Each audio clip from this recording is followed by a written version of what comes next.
Olá pessoal, tudo bem? Aqui fala o professor Francisco, o Chico do Chico Explica, e estou aqui novamente para trocar uma ideia com vocês, dessa vez sobre um assunto numa linha mais técnica, mais dogmática, que diz respeito ao direito empresarial.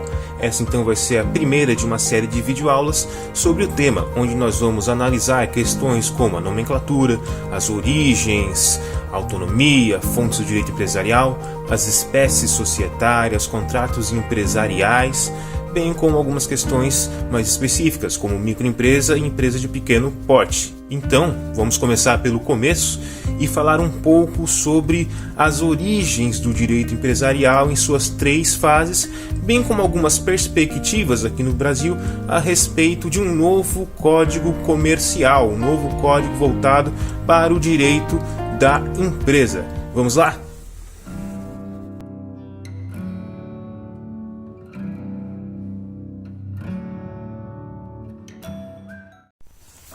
Vamos começar falando então sobre as nomenclaturas que circundam o conceito de direito empresarial.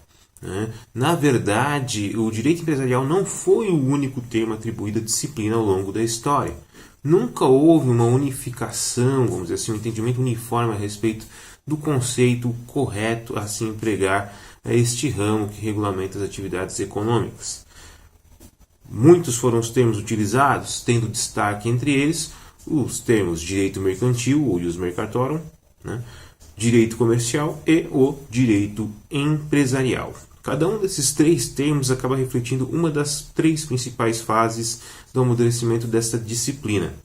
A primeira fase diz respeito ao direito mercantil, direito este que teve início, o seu estudo a partir das contribuições de glosadores, como Bartolo e Baldo, glosadores que eram estudiosos pertencentes a uma nova corrente da ciência do direito que se desenvolveu na Itália a partir dos estudos da Universidade de Bolonha, do grande erudito Irnério, e que realizavam glosas, comentários à legislação, sendo que esses 2 ilustres glosadores, Bartolo e Baldo, acabaram então se dedicando a discutir as relações mercantis.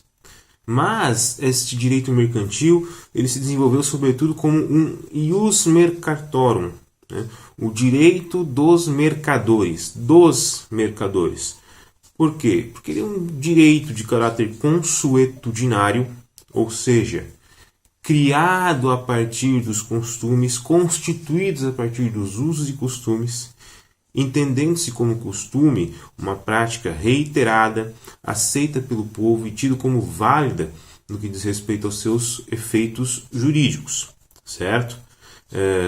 Esse direito, então, dos mercadores, esse ius mercatorum, ele não provinha do Estado, não provinha da lei, mas dos costumes usualmente praticados de forma reiterada pelos mercadores. E o mais interessante, então, é que não se tratava basicamente de um ramo do direito, mas de uma forma diferente de criar o direito que era criado pela própria atividade mercante, e que, por isso, é uma espécie de manifestação de um pluralismo jurídico, que é uma das características principais do cenário medieval. Sua pluralidade de ordenamentos, a sua pluralidade de jurisdições, onde comunhavam jurisdições de caráter local, de cada feudo, comum, que era a jurisdição romano-canônica, e jurisdições particulares, pertencentes a determinadas classes e ofícios, a exemplo dos mercadores, certo? E por isso de ser mais do que um direito diferente, uma forma diferente de criar um direito, decorrente justamente dessa pluralidade do contexto medieval. E, portanto, não se tratava, bem dizer, de um direito que regulamentava especificamente a atividade econômica, mas, sobretudo, de um direito criado pelos mercadores. Okay? Uma segunda fase, um segundo termo utilizado para se designar essa disciplina mercantil, este direito que regulamentaria as atividades econômicas ou seus operadores, foi o termo direito comercial, que ganhou espaço a partir da positivação desse ius mercatorum, da positivação destes costumes dos mercadores, através, a partir, sobretudo, das codificações napoleônicas, em especial o Código Comercial de Napoleão de 1808, que acabou então criando uma teoria, um conjunto de regras específicas que disciplinariam aquilo que foi denominado então como atos de comércio, mercância, em outras palavras. Além então dessas atividades comerciais, este direito comercial regulamentava também os direitos e obrigações dos comerciantes, mas tinha como um problema detectado pela doutrina o fato de reduzir a sua disciplina apenas aquilo que eram considerados legalmente, ou que a lei definia como atos de comércio, sendo que era muito comum haver uma espécie de indefinição, incerteza a respeito do que poderia ser abordado dentro da margem desse conceito de ato de comércio, quando inclusive existiam muitas outras atividades econômicas que faziam jus à sua regulamentação, mas que não coincidiam com essas relações de troca que caracterizavam os ditos atos de comércio. Uma terceira nomenclatura que ganhou espaço e que hoje talvez certamente a mais vamos dizer assim, incorporada pelo discurso jurídico, seria o termo direito empresarial, que retrataria então a terceira fase desta ciência jurídica dedicada a regulamentar as atividades econômicas, e que, nas palavras do doutrinador André Santa Cruz, seria um conjunto específico de normas, que abrangeria então regras e princípios, regras, comandos específicos, princípios, máximas gerais, lembrando sempre, norma é um gênero que comporta regras e princípios enquanto espécies, que disciplinam a atividade econômica organizada para a produção ou circulação de bens e serviços, ou seja, a empresa ela se caracteriza justamente por ter como foco a circulação e produção de bens e serviços. E, continuando o conceito, aqueles que a exercem profissionalmente, ou seja, os empresários, os sujeitos ativos, vamos dizer assim, nessa relação econômica proveniente da empresa. É interessante e importante frisar que o direito empresarial ele não abrange todos os interesses jurídicos do mercado, mas ele se dedica tão somente a regulamentar as questões relacionadas à organização e interação das empresas e entre as empresas. Daí ficando de fora algumas outras áreas, algumas outras relações que, embora sejam um reflexo dessa atividade econômica, não dizem respeito à seara de interesse do direito empresarial, como as relações de trabalho e as relações de consumo, que possuem nichos específicos do direito que regulamentam tais relações, que seria o direito do trabalho e o direito do consumidor. Mas é claro, essas nomenclaturas, essas fases não surgiram do nada.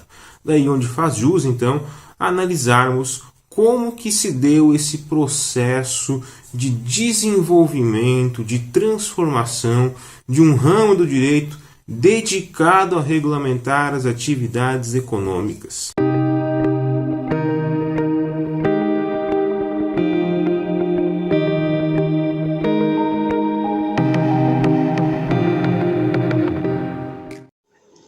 Vamos falar então sobre o surgimento do ius mercatorum, do direito dos mercadores. A atividade comercial, é óbvio, ela é muito mais antiga do que a sua regulamentação pelo direito. No período arcaico, nós não temos o comércio propriamente dito, mas já teríamos algum indício daquilo que viria a se constituir o comércio. O comércio em si, ele tem origem na antiguidade, sobretudo com a criação da escrita, que dá mais segurança aos negócios, e a formação das primeiras cidades. Os povos, então, nômades fixam territórios, se tornam sedentários, gera um excedente de produção que acaba então sendo negociado nestas primeiras cidades, gerando então o comércio. Porém, ainda na antiguidade, por mais que já comece a se perpetuar com mais eficiência práticas comerciais, não existia uma sistematização dos usos e costumes que eram utilizados para regrar estas transações. Não existia um direito em si voltado a essas práticas comerciais. O direito de caráter mercantil ele tem início apenas a partir da Baixa Idade Média, um processo que vai da Baixa Idade Média até o início da modernidade, lá pelo século XVI e XVII, levando em consideração que não se tenha certeza e exatidão a respeito das passagens entre os períodos da história, vamos dizer assim. Os próprios historiadores discorrem em alguns pontos. Mas tem início, sobretudo, com a formação das comunas italianas, comunas essas que surgem a partir dos burgos, que são formações citatinas, que se desenvolveram no entorno dos feudos. Os feudos, os senhores feudais, eram tanto quanto avessos às práticas comerciais, à usura, ao lucro, porque viam isso como práticas um tanto quanto pecaminosas. Os senhores feudais, os nobres da época, que comandavam a política, eles tinham muito mais preferência pela questão em si do domínio de terras, da força, do poder a partir das extensões de terra que você dominava, o homem de virtude, o homem que lidava com a terra, afinal. E nesse contexto, então, é que os burgueses acabaram, então, os comerciantes dessas formações citatinas, acabaram, então, conduzindo o fluxo de riquezas nesse contexto da Baixa Idade Média, da transição do medieval para o moderno. Essas comunas italianas, então, se tornaram centros comerciais e foram muito impulsionadas pelo comércio marítimo na região do Mediterrâneo e pelas cruzadas, que possibilitaram então um intercâmbio comercial com povos e regiões antes não explorados.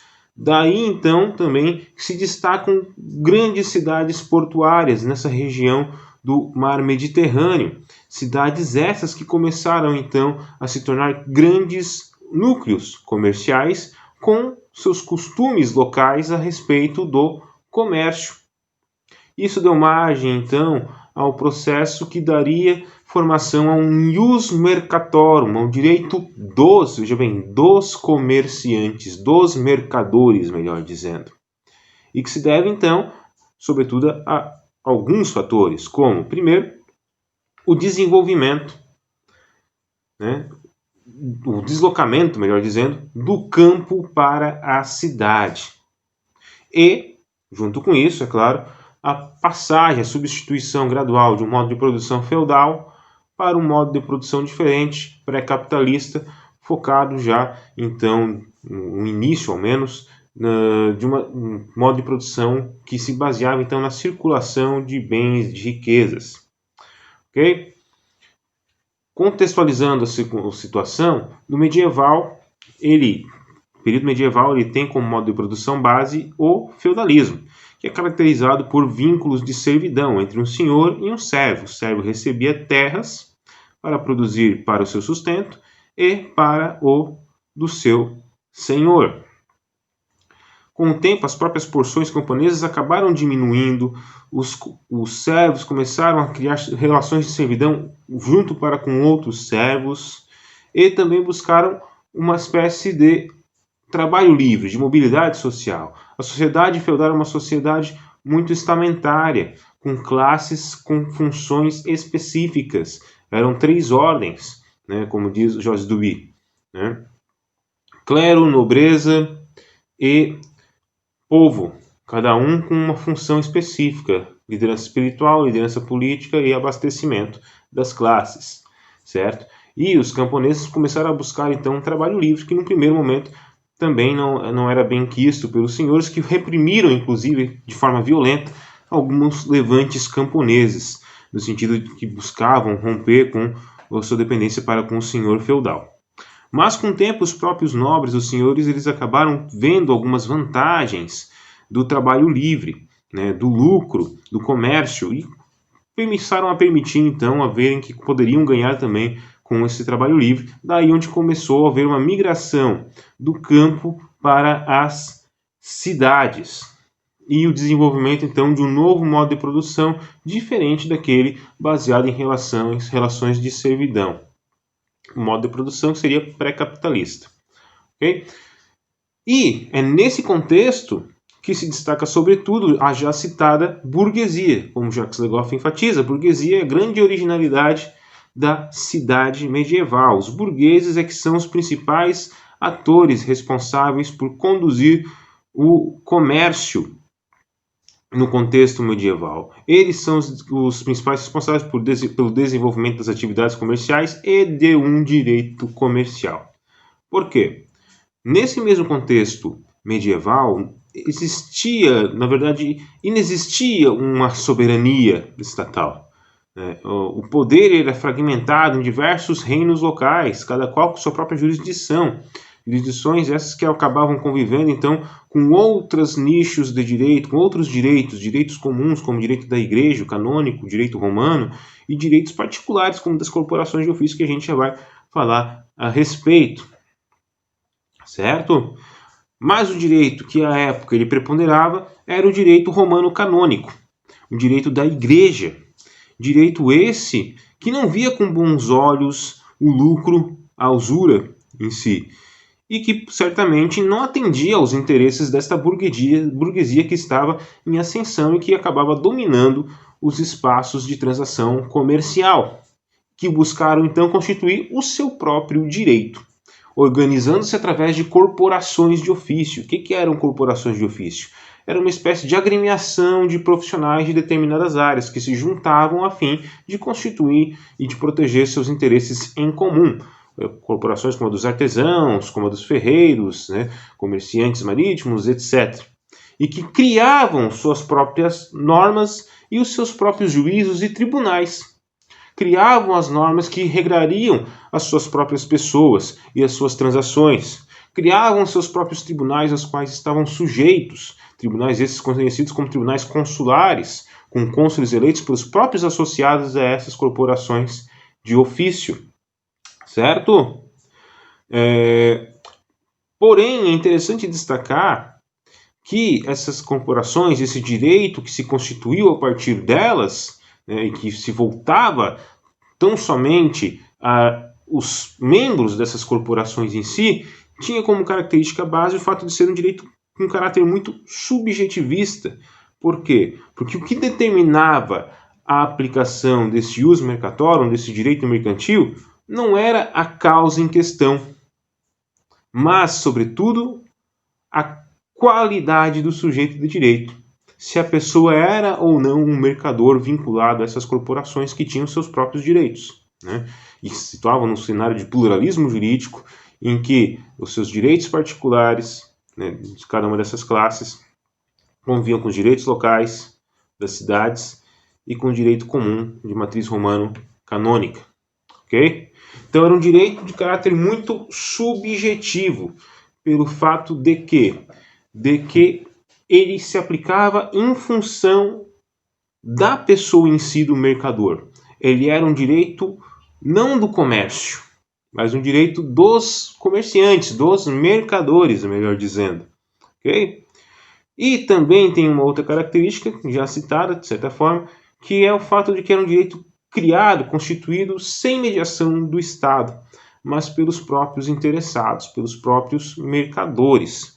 E por isso também, consequentemente, um direito que não tinha aplicação a toda a comunidade, mas somente aqueles que eram vinculados a essas corporações, a esses grupos particulares que criavam sua própria normatividade e suas próprias instituições jurídicas.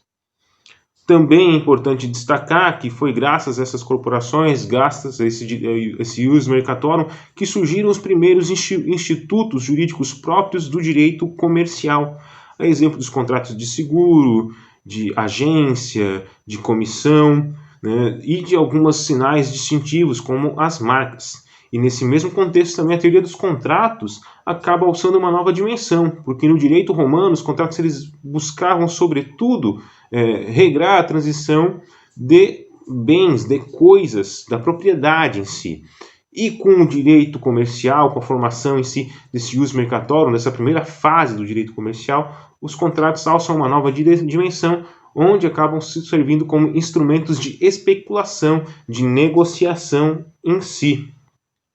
E para fechar esse primeiro ponto, essa primeira fase, é importante destacar que foi nela que surge a primeira grande obra, o primeiro grande esforço teórico de sistematização de uma norma comercial, de sistematização de um direito de caráter comercial, que foi, em 1553, o Tractatus de Mercatura, escrito por Benvenuto Stracca. Não obstante outras obras importantes, como as colaborações dos glosadores à época, Bartolo e Baldo, bem como manuais práticos dedicados à atividade comercial.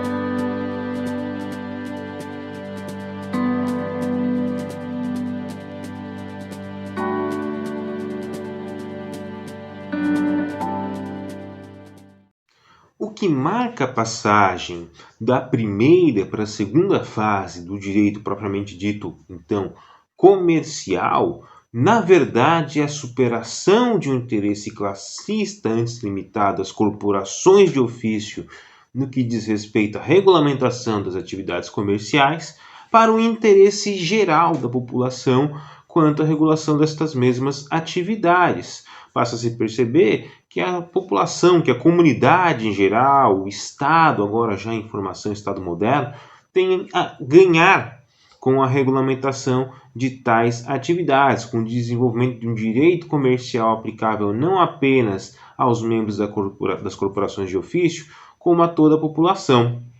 E isso se deve, a superação desse interesse classista se deve a alguns fatores em especial também. Primeiro, a descoberta das Américas. Com a descoberta das Américas se ampliou muito a gama dos centros comerciais. Surgiram outros grandes centros comerciais além mar.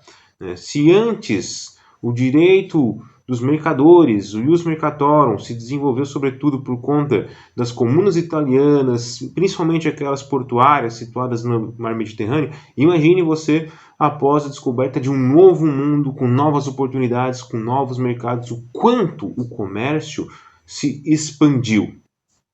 Segundo motivo foi o desenvolvimento de uma economia agora mercantilista, baseada, que tinha como foco, sobretudo, a proteção dos mercados nacionais. E por isso a necessidade de uma regulamentação geral da economia, não algo mais livre e solto, mas que esteja sob o crivo do interesse deste Estado, desta economia mercantilista. Terceiro, então, a formação de Estados-nação. Estados-nação, boa parte deles, que possuíam regimes monárquicos absolutos. Absolutismo é um termo um tanto pejorativo, de acordo com alguns historiadores. Mas, enfim, que tinham, então, interesse em criar uma legislação una, em unificar o direito e criar um direito que fosse aplicado em todo o seu território nacional e que possuíam esses mesmos estados monarcas absolutos, com poderes para fazer da lei a sua vontade, instrumento de sua vontade, o que facilitava em muito o processo, então, de, vamos dizer assim, universalização de um direito comercial. E, por fim, aquela a normativa, então, que arrematou o início dessa segunda fase do direito, agora sim tido como direito comercial, que foi a edição do Código Comercial francês, do Código Napoleônico, em 1808, aí já de fato na modernidade, certo? E que positivou, então, num diploma legal, normas pertinentes à atividade comercial. Então, vejam bem, o direito das relações econômicas, das atividades econômicas, ele passa de um direito costumeiro, estatutário, que estava previsto nos estatutos de determinadas corporações de ofício, para um direito positivado em lei, não mais costumes, e um direito este que versava sobre o território de nações, sobre territórios nacionais. Portanto, né, uma grande mudança que tem é justamente o foco de atenção desse direito comercial. Se cria então uma tradição francesa, uma teoria francesa, que é a teoria dos atos do comércio, que faz então com que o direito comercial ele seja um direito que versa sobre aquilo que é tido como atos de comércio, né? E que estes atos de comércio seriam determinadas condutas previstas em lei enquanto tal, certo? Então, há uma mudança no que diz respeito ao foco do direito comercial.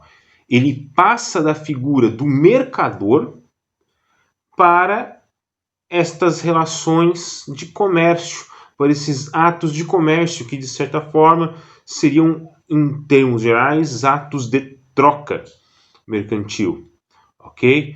Então, nós partimos de um direito dos mercadores, de um ius mercatorum, com um foco subjetivista, para um direito comercial objetivista, onde este direito ele passa a ter foco não na situação do mercador, ou seja, deixa de ser um direito dos mercadores, né, um direito dos membros das corporações de ofício, para ser o direito aplicado aos atos do comércio, um direito que versa sobre determinadas atividades de caráter comercial definidas assim em lei. Então há uma primeira grande teoria, né, que é a teoria dos atos de comércio proveniente da escola francesa, que acaba dissociando, sobretudo, o direito comercial do direito civil, tanto que existe o Código Civil, né, napoleônico, e o Código Comercial napoleônico. Faz distinção destas duas naturezas, civil e comercial. Ok? Mas há um problema no que diz respeito a essa tradição dos atos de comércio, porque a doutrina ela identifica um problema no sentido de uma certa indefinição do que seriam esses atos de comércio, de ser algo difícil de se definir, né? Por dois motivos em especial. Primeiro, porque não alcança todas as atividades econômicas. As relações de comércio, elas por si só, não alcançam outras atividades em ascensão, em expansão naquele momento ali da modernidade, do início da modernidade ainda, que seriam, por exemplo, atividades industriais, que viriam se desenvolver sobretudo com a Revolução Industrial, e que tem um caráter eminentemente econômico, que exige também regulamentação por parte do direito.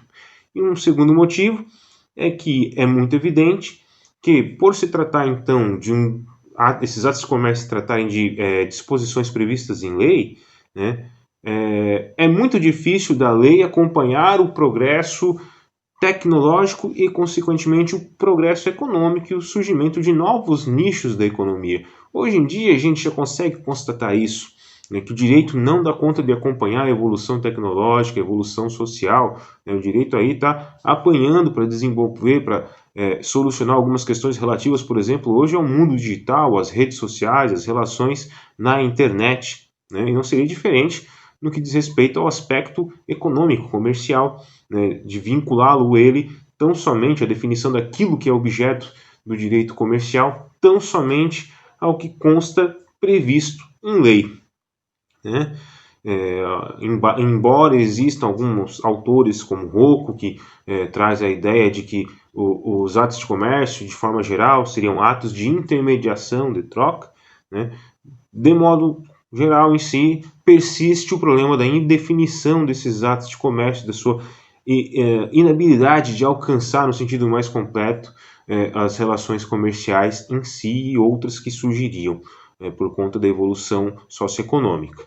Não obstante isso, né, a teoria dos atos de comércio foi muito importante e influenciou basicamente a maior parte das codificações do século XIX, inclusive o Brasil. Né? O Brasil, inicialmente, direito comercial se desenvolveu a partir da vinda do Dom João para o Brasil, onde se aplicaram algumas ordenações portuguesas para regulamentar as questões comerciais, mas o Brasil, seu primeiro grande diploma legal a respeito do direito comercial foi o Código Comercial de 1850, que adotou, então, a teoria dos atos de comércio, a teoria francesa, fazendo essa dissociação entre civil e comercial e identificando, então, o direito comercial como aquele que versaria sobre atos de comércio.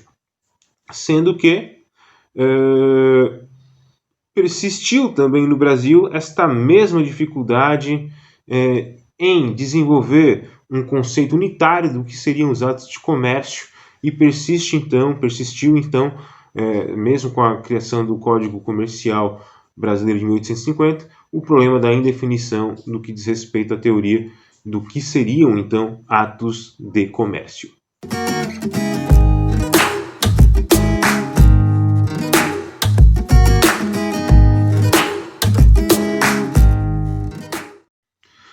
E essa indefinição dos atos de comércio fica mais evidente ainda, então, sobretudo no ápice da Revolução Industrial, quando a atividade industrial fica mais evidente e os atos de comércio acabam não abrangendo a maior parte delas. Né? Isso acaba se tornando a tônica para que novas teorias relativas à atividade econômica e à sua disciplina jurídica surjam, né? A exemplo do que aconteceu na Itália com a edição do novo Código Civil Italiano de 1942, hoje não mais novo, né?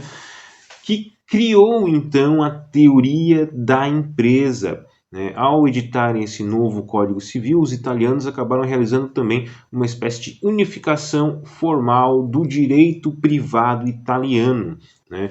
Considerando um único diploma para fins de regulação das normas relativas ao direito civil e ao direito empresarial, este último aí focado especificamente em atividades econômicas. Mas o grande barato, o grande salto, e que marca então a terceira fase do direito comercial, né, seria então a previsão de uma nova teoria, não mais dos atos de comércio, mas a teoria da empresa. A empresa e não mais os atos de comércio passam a se tornar o núcleo do direito empresarial, o núcleo a partir do qual todas as suas instituições são organizadas, todas as suas regras, princípios se desenvolvem. Né?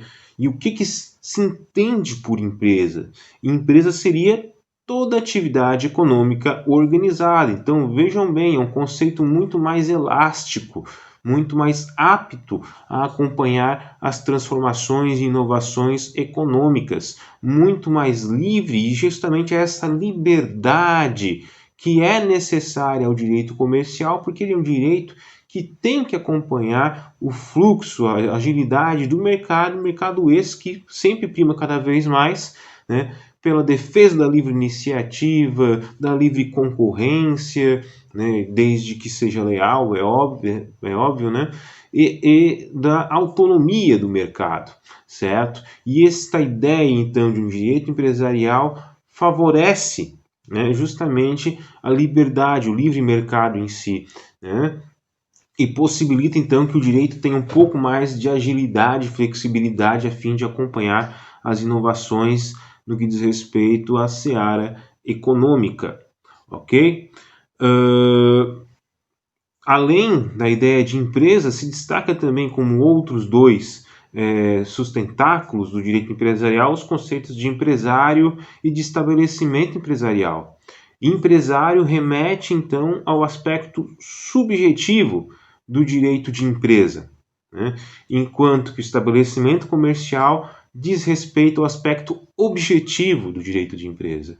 E vejam bem, então, a teoria da empresa não só ela facilitou no que diz respeito ao acompanhamento, à adaptação das regras comerciais, né, no que diz respeito à evolução socioeconômica, como também conseguiu conciliar justamente esses dois fatores que no direito mercantil e no direito comercial acabaram então sendo muito dissociados, né? Como a gente viu, o direito mercantil, ius mercatorum, ele tinha como foco a figura do mercador em si, do sujeito. Então era um direito aplicado aos sujeitos, né? Aos membros das corporações de ofício. Enquanto que o direito comercial, inaugurado pela codificação napoleônica, sobretudo, ele é um direito que tem como foco, né, que parte, sobretudo, né, dos atos de comércio, não leva em consideração necessariamente a figura do comerciante. Já o direito empresarial, não só ele faz a transação da ideia de comerciante para de empresário, né, de empresa, um conceito muito mais flexível, né, como também consegue aliar melhor ambos esses fatores, objetivo e subjetivo, ao disciplinar, né, dentro da sua égide, tanto no que diz respeito à figura do empresário, como do estabelecimento empresarial. E é importante destacar, claro, que a teoria da empresa ela foi prontamente não, na verdade, mas ela foi adotada, incorporada à doutrina comercialista empresarial brasileira, com a edição do Código Civil de 2002, ou seja, a teoria da empresa ela surge lá em 1942, mas no Brasil ela foi só incorporada ao ordenamento jurídico brasileiro em 2002, ou seja, uma pá de tempo depois, certo? O Brasil também acabou então unificando, ao menos formalmente, o direito privado, instituindo então um único código para tratar das questões comerciais e civis. Embora o Código Comercial de 1850 não tenha sido totalmente revogado, mas derrogado em sua maior parte, restando apenas as normas relativas ao comércio marítimo no Código Comercial. Todas as demais normas relativas à empresa, estabelecimento empresarial, entre outras questões, constam então no nosso Código Civil de 2002, cujo título 2 diz respeito ao direito de empresa. Ok? E que define então no seu artigo 966 empresário como quem exerce profissionalmente atividade econômica organizada para produção ou circulação de bens ou de serviços. Aí esse artigo deixa claro, né, em que consiste o aspecto subjetivo do direito empresarial, que é o empresário, aquele que exerce o que? As atividades econômicas organizadas que dizem respeito ao que é a empresa, e o objeto da empresa em si, que de fato então é a circulação de bens e serviços. Um conceito muito mais amplo, muito mais coringa, muito mais flexível no que diz respeito à disciplina das atividades econômicas por parte do direito.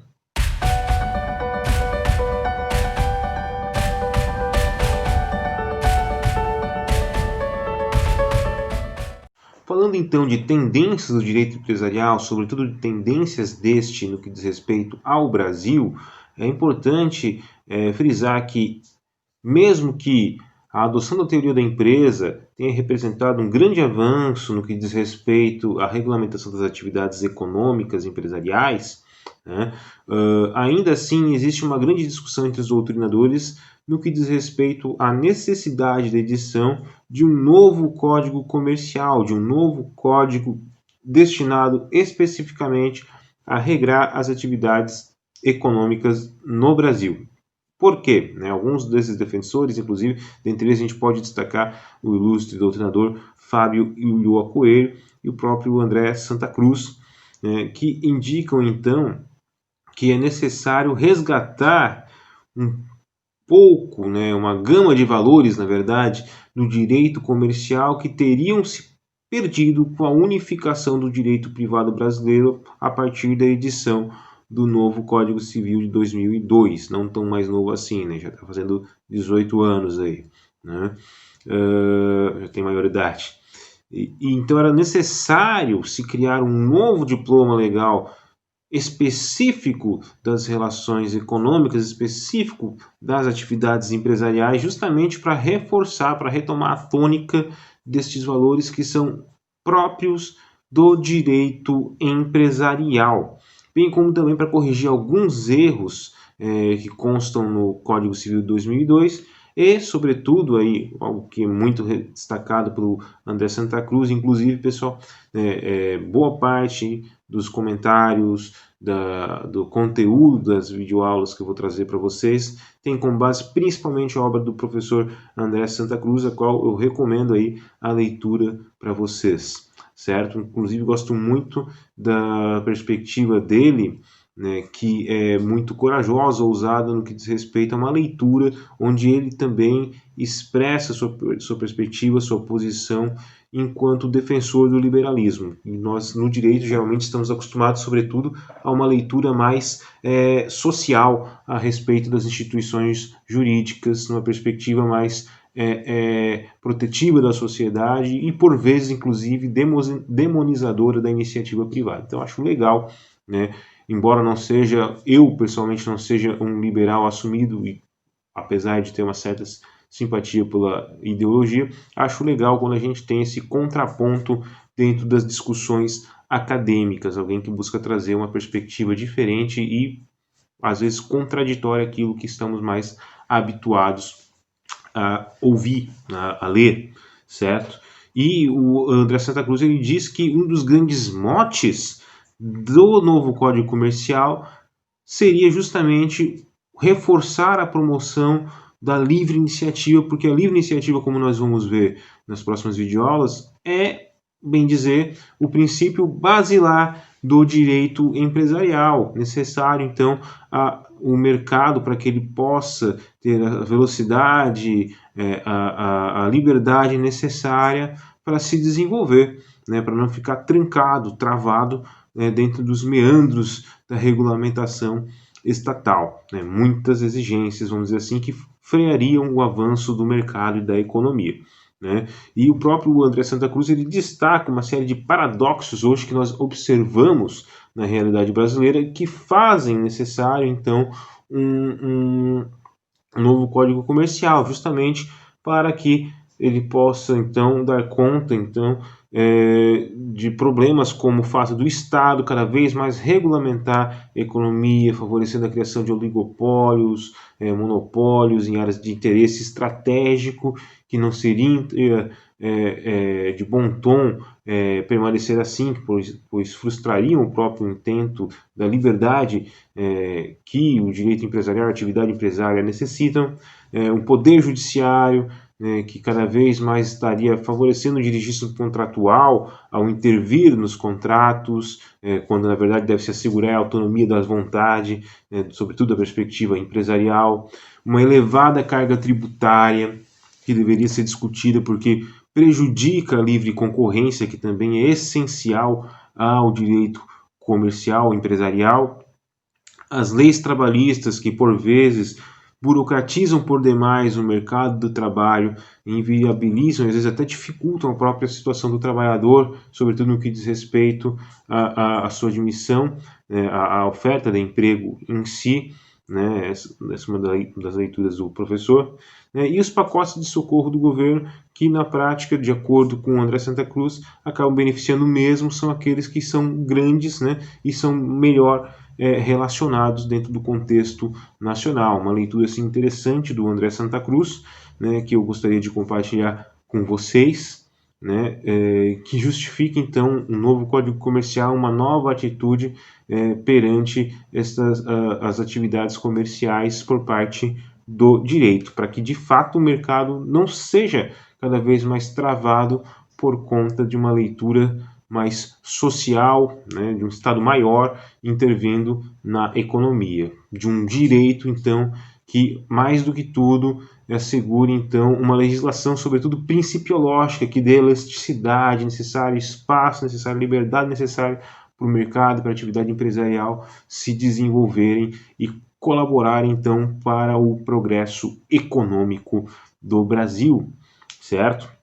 Então é necessário, de acordo com o professor André Santa Cruz, que se apresente e se aprove um código comercial novo, empresarial, talvez até, ao meu ver, seria o termo mais interessante, né?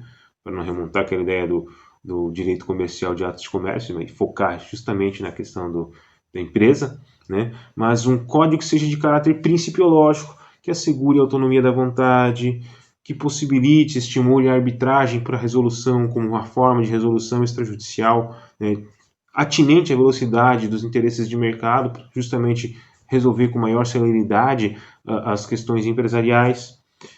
Um novo código comercial que desenvolva órgãos autorregulatórios e que desburocratize serviços de registro da empresa, facilitando então o ingresso, a criação de novas empresas, né, e o fluxo das atividades empresariais. Porém, o próprio professor André Santa Cruz ele destaca, né, com muita sabedoria, que o projeto de lei 1572 de 2011, que é o projeto do novo Código Comercial, que inclusive está para ser votado esse ano, se não me engano, ele apresenta uma grande contradição no que diz respeito ao fato de que ele, a princípio, era para ser um código principiológico, mas na prática ele não vai ser, se assim for aprovado. Por quê? Porque ele possui mais de 1000 artigos, veja bem, mais de 1000 artigos. Que código principiológico é esse que possui mais de 1000 artigos? Uma gama tão grande de regras, né, implica o quê? Em engessar a atividade econômica, engessar a atividade empresarial, né, inviabilizar o livre mercado, a livre iniciativa, a autonomia das vontades, né? E o André Santa Cruz, inclusive, ele cita o próprio Código de Defesa do Consumidor como um contraponto interessante a se observar, porque esse sim, o Código do CDC, é um código principiológico ali com 119 artigos, o núcleo dele, bem dizer, em 50 artigos, e que é um código que tem um caráter muito mais protetivo, muito mais social, né? E vejam bem, então, a ironia, o código que busca livre iniciativa, autonomia da vontade, é um código cujo projeto é repleto de artigos, é repleto de regras que engessam justamente, né, engessariam justamente essa livre iniciativa, essa liberdade que se propõe, e que inviabilizariam esse pretexto principiológico. Enquanto o CDC, que é um código muito mais voltado ao interesse social em si, né, a busca uma medida protetiva, ele é um código principiológico que teve grande força, que tem grande repercussão no direito, que modificou muito da sua perspectiva, inclusive no que diz respeito ao aspecto processual, às tutelas coletivas, né? Mas ainda assim, a proposta de novo Código Comercial apresenta algumas novidades interessantes a se destacar, como regulamentação do comércio eletrônico entre empresas, certo? Com regras sobre o uso de site, uso de domínio, a responsabilização do empresário por concorrência desleal e por parativismo, regras sobre específicas sobre negócio jurídico empresarial, regras específicas sobre desconsideração da personalidade jurídica, a criação da figura da sociedade profissional intelectual, né, a disciplina dos contratos empresariais de forma mais específica, bem como sobre aqueles que o CDC não se aplicaria por serem de natureza diversa, o fato de agregar para o seu bojo as normas relativas ao comércio marítimo que estão ainda lá no Código Civil, no Código Comercial de 1850, meio que zumbizando lá, né, a única coisa que mantém eles. E, claro, a revogação, então, no Código Civil dos títulos relativos à questão dos títulos de crédito e ao direito de empresa, que aí passariam a ingressar o Código Comercial.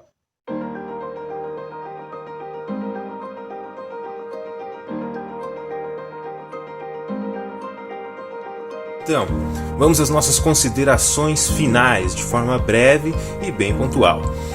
Como podemos observar, então, o direito empresarial é um fenômeno que não surgiu do nada, não surgiu de repente, do dia para a noite, por conta de uma simples alteração legislativa. O direito empresarial é um ramo jurídico do direito privado que remonta à Idade Média. As práticas comerciais, na verdade, existem, se perpetuam desde a Antiguidade.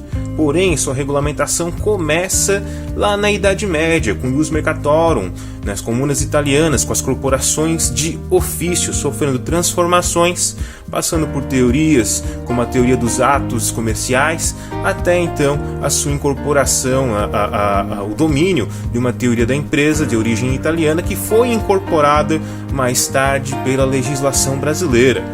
né, com o Código Civil de 2002, que unificou o nosso direito privado e destinou um dos livros do Código Civil, o livro 2º, para tutelar as questões relativas ao direito de empresas, sobrando apenas para o Código Comercial de 1850, então regular questões relativas ao comércio marítimo. E temos também, realizamos então uma pequena provocação,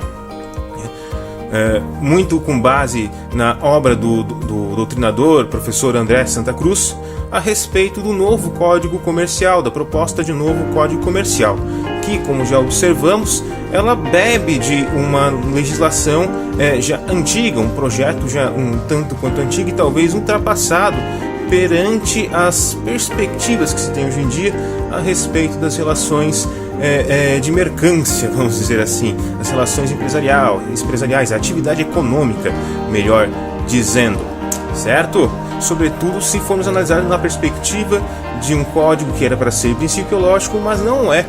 Ao prever tantos artigos assim, na verdade ele acaba de fato engessando a atividade que deveria ser até por exigir, vamos dizer assim, o predomínio de um livre mercado. A existência de tantos códigos dentro do projeto do novo Código Comercial, de certa forma engessaria toda essa liberdade que é natural para o bom funcionamento do mercado e do direito empresarial. Então ficamos por aqui com essa primeira videoaula para compreender, é óbvio, as origens do direito empresarial, porque para termos uma melhor noção a respeito dos institutos relativos à empresa, é mais do que necessário, sempre remontarmos a sua história, suas tradições, aos seus conceitos primitivos, primários, ok? Então ficamos por aqui, espero que tenham gostado do vídeo e não se esqueça de curtir o vídeo, clicar ali no joinha, então, se inscrever no canal e, se possível, clicar no sininho para receber notificação de novos vídeos. Um abraço e fiquem com Deus.